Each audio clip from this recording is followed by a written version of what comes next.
వస్తానన్నావు, వెళ్ళొస్తానన్నావు, జంటై ఒకరి పంటై వెళ్ళావు. కరుణిస్తానన్నావు, వరమిస్తానన్నావు, కరువై మెడకు ఉరివైపోయావు. దేవతలోను ద్రోహం ఉందని తేలిపావు, దీపం కూడా దహిస్తుందని తేల్చావు. ఎవరిని నమ్మాలి నన్ను తప్ప, ఎవరిని నిందించాలి నిన్ను తప్ప.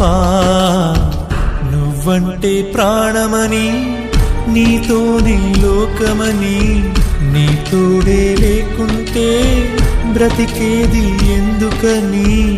ఎవరికి చెప్పుకోను నాకు తప్ప, కన్నులకి కలలు లేవు నీరు తప్ప.